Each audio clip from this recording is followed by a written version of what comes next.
Hello and welcome to Teaching with Tech. Today I'm going to show you how to create a scatter plot in Google Sheets that includes a trend line and, most importantly, custom error bars for each specific data point. This is essential for your internal assessment because standard deviation is rarely the same across results, and we need a way to accurately show that variation. Let's start with your data. You have your independent variable, at least 5 repeats of each value of the independent variable, the calculated mean values and standard deviation. First, copy your independent variable and your mean values. When you paste them into a new space, make sure to right-click and choose Paste Special, then Values Only. This strips out any formulas so they don't mess up the graph later.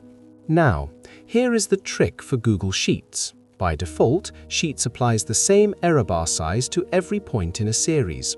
To get around this, we need to trick Sheets into treating each data point as a separate series. Take your mean values and arrange them in a diagonal pattern, like a staircase. Each mean value needs to be in its own column, aligned with its corresponding independent variable on the left. Once your data looks like stairs, highlight the whole block, including the headers, and click Insert, then Chart. Google might try to guess the chart type, so go to the Setup tab and ensure you select Scatter Chart.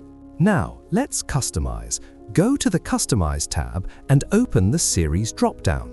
Because we split the data, you will see a list of different series. Let's start with the first one. First, check the Trendline box and choose the type that best fits your data. I tend to check for the one that gives the highest R² value.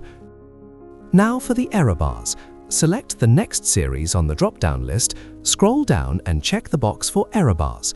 It is important to change the type from percentage to constant. Next, in the value box, type in the standard deviation you calculated for this specific result.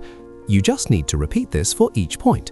Select the next series from the drop-down at the top, click Error Bars, select Constant, and type in the SD value for that specific data point.